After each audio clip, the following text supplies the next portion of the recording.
Okie dokie, where are we going next? Hello, welcome back. Today I am kicking off with an excerpt from my interview with Steph Douglas.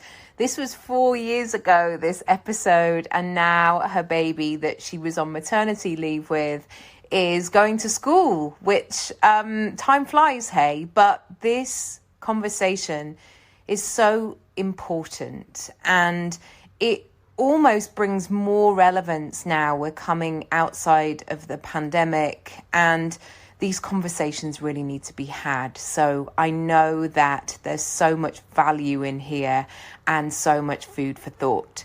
Next, I'm moving on to Kate Taylor, who is a creativity and empowerment coach. I met Kate, oh my goodness, nearly a decade ago, I would say. And she's always just been one of those people that, even though we don't see each other all the time, I know that she's in my corner and I am in hers, because we went back to the early days of coaching when life and business was not spoken about online or in person in this way. And she always just uplifts me. And in this episode, she's talking about her own discovery of what was next for her and how she tapped into that. Then I'm talking to Lorna Hayward, who is the founder of PizUp, and she's also does influencer work and supports lots of conversations around motherhood and anxiety, and she's always got a cracking sense of humor as well. So there's lots of good stuff in there too. And finally, Cydney, who is a wellness enthusiast and a product development strategist. In the entirety of this episode, you will hear what an amazing, varied, complex career that she's had. And it's really lovely, and I'm sure she won't mind me saying this because I think she says it in the episode. She's in her 60s, and when I embarked upon creating these conversations for you, I really wanted to show success throughout the decades, because it's not just about being between 30 and 40, or I just wanted to keep the conversation fresh and interesting. And I learned so much from Cydney, and I'm sure you will too. As always, if I can support you further, do let me know. Head over to nikkiraby.com/shop. There are so many resources, ways that we can work together, whether it's online, whether you're working through one of my online courses, or of course in person. Yes, in person. We are doing in person sessions again, so do get in touch. I'm going to update my calendar today and let you know my availability, and you can almost always email me hello@nikkiraby.com for more information. Enjoy this bundle. It's really challenging, I think. My husband has a job he works in finance, he travels quite a lot, he has to, he helped fund the business. And we're reliant on, at the moment, it tends to be with the business stage we're at, which I think is another important thing to mention. All the money that comes in, we need to reinvest in the business. And at the moment, that might be operationally, or it might be on taking on new people, or whatever it is. So it's not like, even though it's doing really well, it's not like there's pools of money coming in. And so his salary is really important and his job is really important. So it's a really tricky mindset, because we tend to row about it quite. But it's not big. He has to have his job. We as a family, we need him to have that job, and that salary. And so it's really tricky, because I'll then feel very resentful. I'm in a funny stage at the moment because I'm at home all the time, or a lot more with the baby. And that, again, I think it shifts each time you have a kid, where you might have we had got a better balance. We were definitely in a more balanced place. And then suddenly I'm at home all the time. And that's really hard for women, I think. Yeah, it feels like you've been grounded. That sense of everybody else is going out, and you're the one who sort of has that Sometimes Matt works long hours, and I feel like sometimes that sense of, gosh, I can't even go to the shop and buy a pint of milk or go for a walk around the block or a run or whatever, that you're sort of, once you're in, and that's it. Yeah, and in lots of ways I don't want to be doing anything, but I still resent that he can. Oh yeah, it's not like I'm going, oh, I just want to go to Ministry of Sound. Can you let me and like groove with some young'uns? It's not that at all. Nights out fill me with anxiety. I can't do that. I can't. No, exactly. The thought of people going, let's just see how the evening goes. You're like, really? No, but I've got to get some kip in. Come on. Yeah. For me, it's about kind of embodying. And it's been an interesting process because a lot of the time I'd spent after setting up the business was very much about the practical elements of coaching and neurolinguistic programming, which I'm so fascinated by.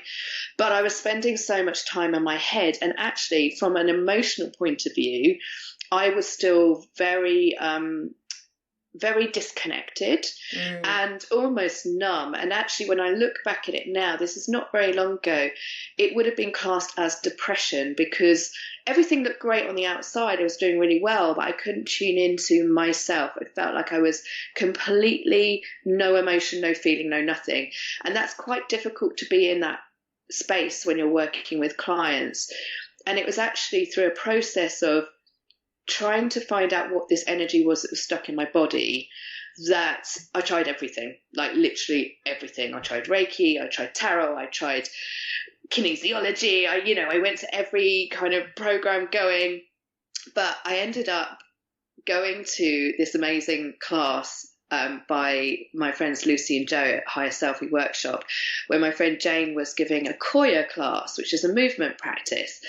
And I found myself, and I really resisted it, but I found myself Be very British about it. I'm sorry, we don't let our inhibitions go. I was happy dancing in my bedroom. I was a dancer when I was, I love going clubbing and dancing, but it was just, I was like, no, I'm very practical now. Thank you. I'm a businesswoman. I don't dance. Right. Anyway, I found myself at the end flinging my arms around.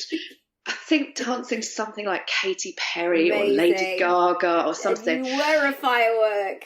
And literally this energy flooded through my body, and it was joy. And I was like, oh my goodness, I can feel again. And so for me, that was like my magic coming back. It sounds a bit cheesy, but that's really how I felt. So that kind of like started this whole journey of tuning into the conscious, the unconscious, the creativity that lives in, just getting us back and embodied so we can be connected to all of ourselves. Yeah, I have learned on the job a lot, but I think also what it's done to me, I'm used to for years and years and years, and I am a very like, well, listen, when you told me I couldn't swear on this, I was like, oh, what? But I'm not going to do it, don't worry. I like banter. Previous to this, Tommy, like we would have worked in the agency, it's full of kind of younger folk. And then suddenly to be working on your own, it can kind of zap that confidence. And you're like, crikey, I'm like a 37-year-old mother of two. And I'm now going into this room to tell them how to run this, that, and the other. And you don't really realize till you're in it. You're like, God, I actually do know some stuff, I'm really clever. But you're usually shrouded by a team or supported by a team. And so to sit in like the scenarios I've sat in the last year, I never, ever would have thought I could do that before. But equally, I kept going back to what have I got to lose? And what if I don't try? Then all I've got to go back to is, I had this like 140 pounds in my head. That's kind of, if I can go above and beyond that, if that's what I wanted to be doing, which I did want to be working, then, I've got to give it a whirl. Move forward. How have you been able to help clients who want to do what you have done? Well, on the health side, I have an ongoing, as I said, Reboot Your Radiance, so that they can segue, they can schedule it into their life little bit by little bit. And as you said, it's about batching things together, pacing yourself. Because if, like for me, in my morning when I have my water, my vitamins, and my breakfast, I love coffee, but I don't have coffee until after I finish that. And that's my treat. Okay, did it. Okay, I get to go have my coffee now. So that's sort of, what I do. If you batch things together, I find, and kind of chunk time, then somehow everything gets done. You can't do everything at once. That is really true. You need a map to get from the morning to the end of the day. And somehow, if it's scheduled, you can be spontaneous because somehow nothing gets, as you would say, pear-shaped and sideways. It just somehow, that things are happening the way they're supposed to. Yes, I can skip out because my friend called me and said, I'm in your neighborhood. I'm banging on your door. Let's have a cup of tea.